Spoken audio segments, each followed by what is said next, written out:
Good Erev Shabbos, everybody. Great to connect however we can. This Shabbat is Parashat Vayeshev, my bar mitzvah parsha. It's particularly dear to my heart, and it's so rich in its narratives, and the struggles in sibling relationships are so live and so real, and the journey into the next chapter of Jewish history unfolds now.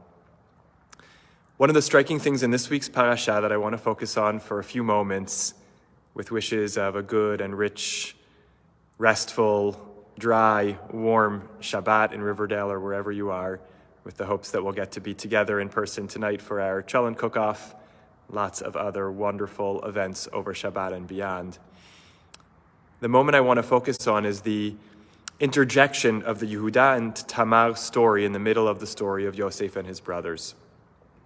And there are striking literary connections that help us understand why this juxtaposition is set up. What Yehuda's journey away from and then back to his family needs to do in light of his role in the sale of Yosef. We see this literarily in a couple of moments. The story of Yehuda, right after the sale of Yosef in the flow of the parasha, the story of Yehuda and Tamar begins with Vahi ba'et hahi vayered Yehuda me'et achav. Yehuda went down from amongst his brothers. Maybe it was topographical from the highlands to the lowlands as he went to Adulam. Maybe it was a sense of a spiritual lowering as he distanced himself from his family. In the beginning of the next Aliyah, Chamishi, right after the story of Yehuda and Tamar concludes, we're told, Yosef hurad Mitzrayma.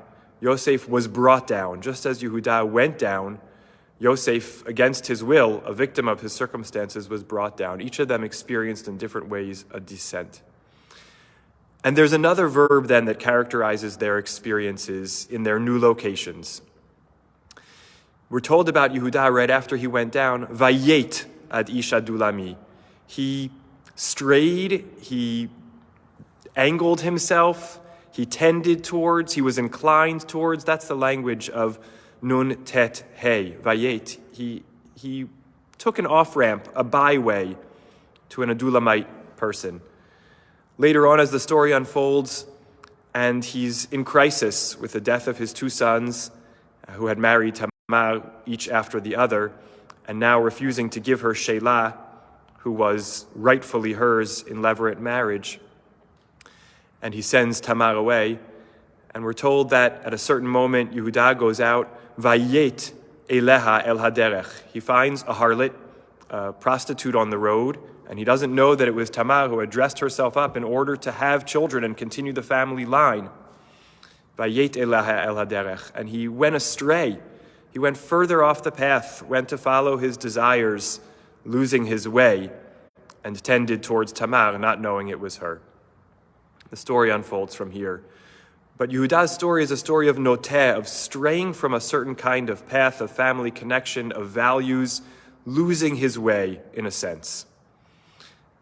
When we're told in the next Aliyah that Yosef goes down to Egypt, is brought down to Egypt, and is ultimately imprisoned and struggles, we're told that God, Vayhi Hashem et Yosef, Vayet elav chased. God was with Yosef, Vayet elav chased. And God, and this is hard to translate, Rashi strangely tells us that chesed here doesn't mean loving kindness, it means appeal.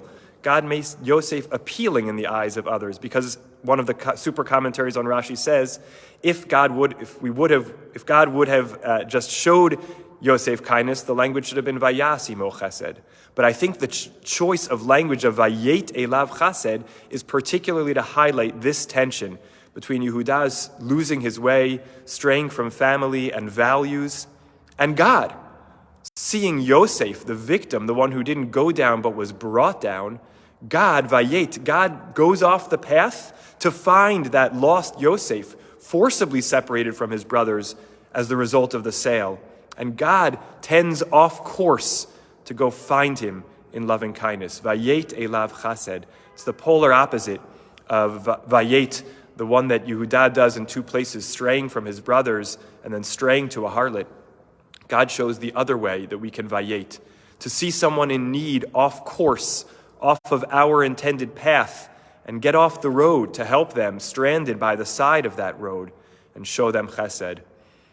Those are the reasons to go off the road, to separate ourselves from the group, to see someone vulnerable and in need and reach out and support them. When we think about what draws us off course, off our intended paths, may it be to notice those who are in need and reach out to them, rather than the experiences of getting lost in situations of despair or disconnection and just straying after the things we don't need to stray after. May it be a Shabbat of connection, straying towards each other, straying to those in need, following God's example. Shabbat Shalom.